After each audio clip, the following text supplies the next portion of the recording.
Now we come to the spine shot. Spine shot means you destroy the spinal cord. I make three categories: the front, this part, the center, and the back. And in the front I make also three categories: above the spine, and below the spine. This is mostly for the gun. When you hit the deer in the front part, shoot a little high, you could have a spinal cord irritation. You shoot a little lower, you hit the shoulder bone. With a gun, you probably hit the shoulder bone, goes through here, spinal cord irritation or not, hit the other side of the shoulder bone. The deer cannot walk very good. It will limp away on you very slow. You must do a second shot. If you shoot a bow and you hit the bone and it doesn't go through, you hit only one side, the shoulder bone, the deer will limp away and you probably never find it. Now if you shoot a little lower with a gun, you hit the shoulder, hit the spine, destroy the spinal cord, the other side of the shoulder. The deer will collapse right there and go nowhere. Now I want to show how they normally fall when you have a spinal cord shot. When it stands there, it goes down with the rear end and then the front end falls down. That's a typical spine shot. With a bow and arrow, you don't even want to shoot there, but it could happen accidental. If you hit it there in the soft spot, it might go through and destroy the spine. Then it's your deer. But if it doesn't go through, the deer runs forever.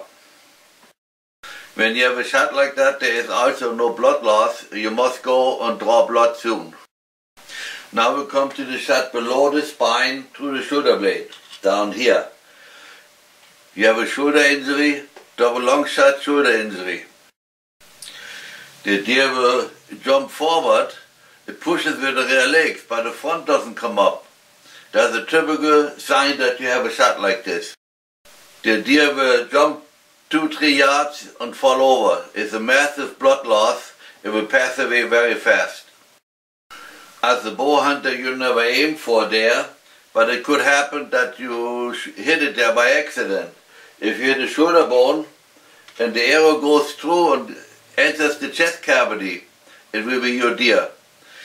If it doesn't go in, a deer will run forever. The last two shots, the spine and below the spine, I call a TV shot, because on TV they want to have the deer drop right there. That's why they shoot there. Not so good for an average hunter, because you lose a lot of meat. Now when you shoot a deer, and the deer rear end goes down, the front collapses, but all of a sudden the head comes up and looks at you. That means you have probably shot him back here somewhere. You have front and rear legs paralyzed. But it does not pass away from it. You must have a second shot. And when you shoot him back here, the deer could fall down, but the front legs come up and they want to crawl away on you. That means you have only the rear legs paralyzed. You hit him somewhere in the back here. Of course, a second shot necessary. Now you shoot and the deer walks away in slow motion almost. You probably hit the deer, but it doesn't run, it just walks very, very slow. You probably hit the deer back here, and above the spine. You hit the muscle back there, and the muscle here connects the front to the back, and each step must be very painful. Happened to us only once, and because we didn't know what it really was, we thought it was a liver shot. And it walked away, and when we went and followed it, we had snow on the ground. We saw we had laid down, got up, laid down, got up, laid down, and walked away. We never seen it. We never found it. There was almost no blood loss, and after it laid down, there was no more blood trail. It was impossible to find.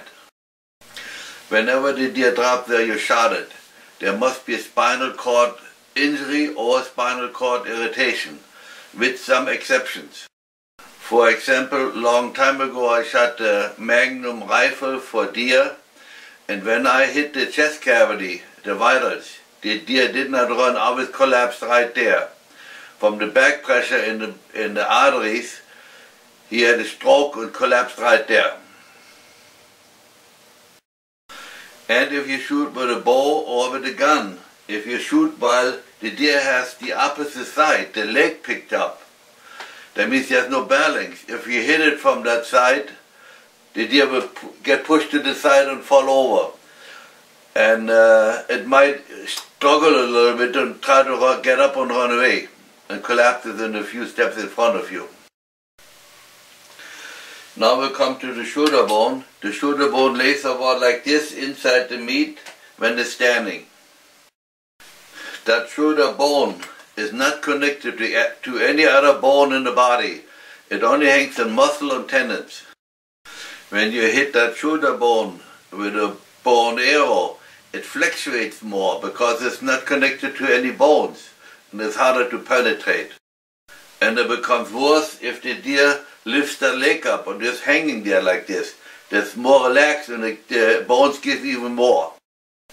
When the deer makes with that foot a step forward, it opens the area more. But if it makes a step back, it covers the area like this and covers the heart almost completely. It's not a good situation for a bow and arrow hunter. That's why I call that shoulder bone shot a nightmare for a bow and arrow hunter. When you shoot and the arrow sticks out, it didn't go in very deep, and as the deer walks, that arrow goes up and down. That means you most likely got a shoulder bone shot. You also can see it on the reaction of the deer.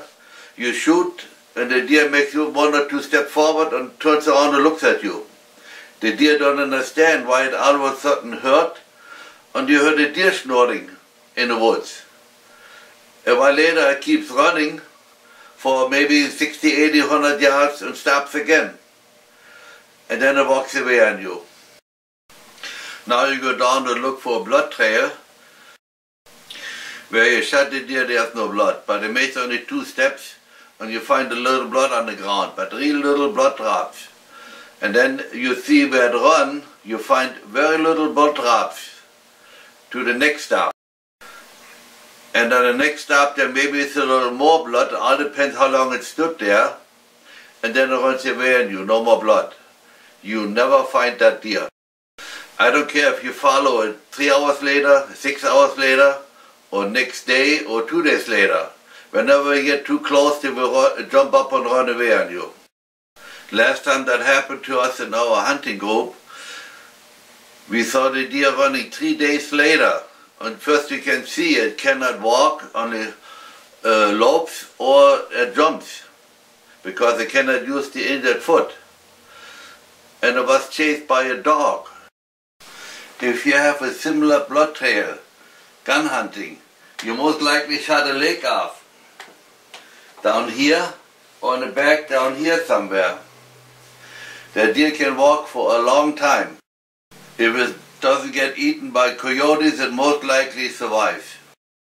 Now we come to the heart. The heart lays about, it starts 3 ribs from the front, that means from here, and the 4 ribs long to here.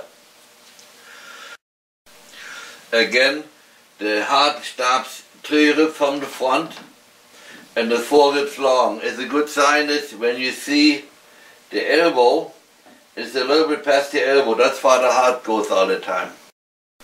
It lays in the center of the body and the lungs all around. And all the arteries come out in front here. Now comes the question, how much blood does the animal really have?